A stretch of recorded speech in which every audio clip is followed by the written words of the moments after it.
This is Jorge Herrera.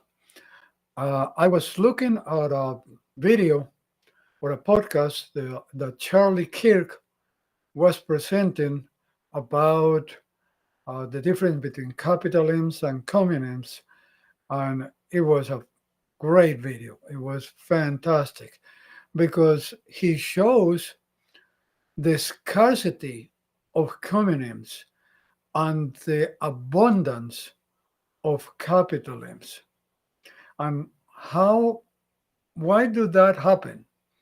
Because there are great differences between capitalism and communism.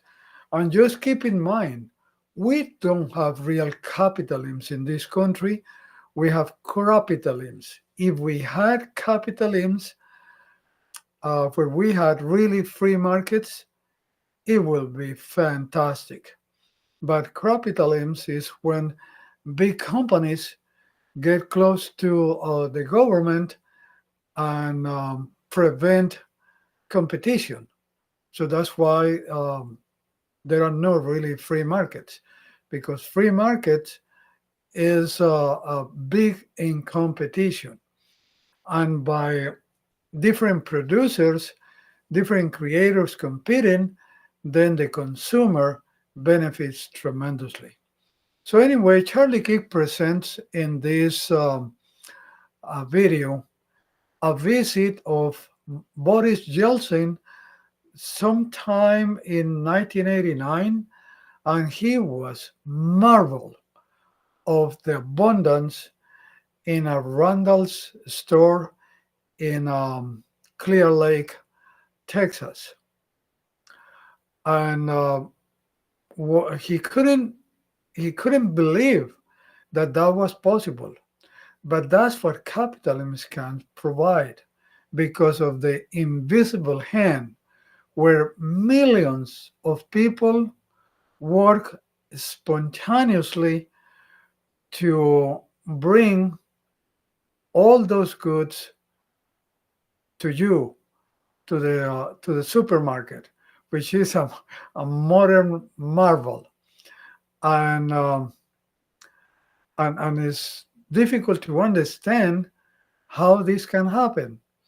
So there was also a video that he presented of an economist. I forgot his name right now, but anyway, he talks about a pencil and how a single person cannot build a pencil, because a pencil is a compilation of efforts of millions of people for the production of the graphite, the wood, the eraser, the material of the eraser, the little crown on the pencil that holds the eraser to the wood part.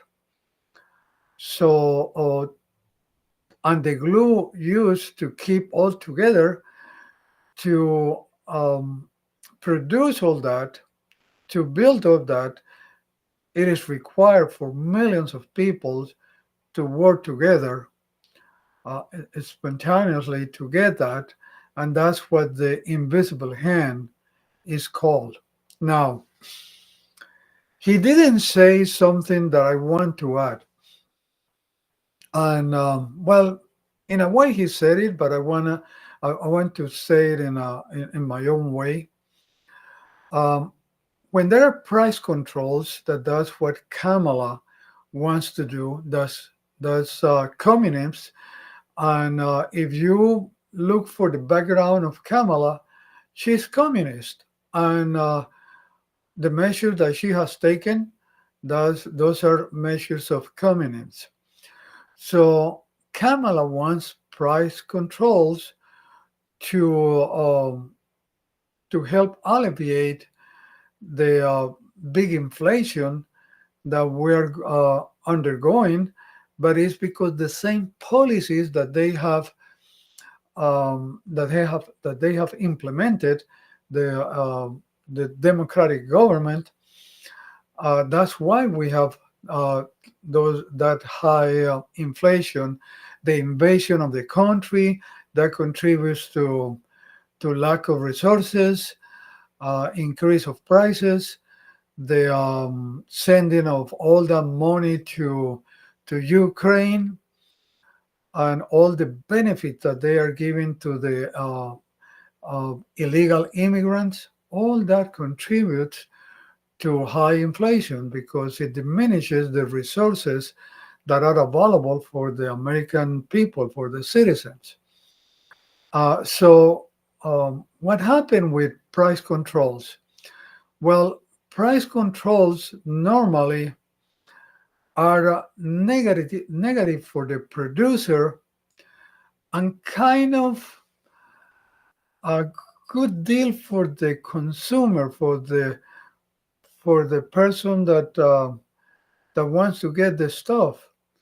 But it is a momentarily situation because price controls hurt the producer, and when the producer cannot cannot make a profit to continue running his business and being able to acquire um, the elements, the stuff that they use to produce their goods, then they have to stop doing it because even if you want it to keep producing something, but you are losing money because you have there is control of the price that you can sell the stuff at a price that you can make some profit. So then there will be a moment where you cannot produce anymore. What happened when that producer stops producing? What happened to the consumer? There's nothing that the consumer can find, nothing that the consumer can buy.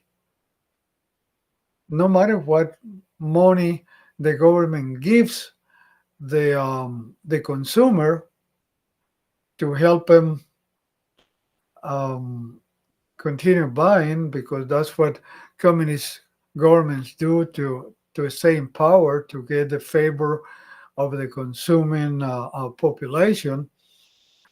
But that's what happened when the producer cannot make a profit because of price controls.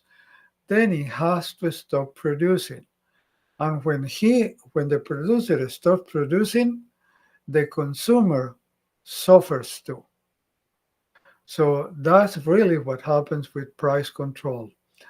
So use your common sense, my friends Democrats, and vote for capitalism.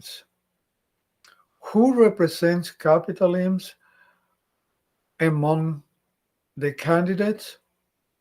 Donald Trump. I mean, maybe Robert Kennedy could represent it too, but the difference is on the following that they have, how many people they can move. And Robert Kennedy cannot move um, a fraction of what Donald Trump can move. So that's why Robert Kennedy has very little chance to become the president. And Kamala could be the president. But is that what you want, my friends Democrats? If you want price controls, so there will be a moment where you could not buy what you need and you will starve, then vote for Kamala. But otherwise, use common sense and vote for capitalism, for free markets, for the invisible hand. Thank you. Put your comments in the videos that you are looking at, even if you don't agree with me, and we can have a conversation. This is Jorge Herrera. You can find my LinkedIn page at jorgeeherrera.com. Thank you.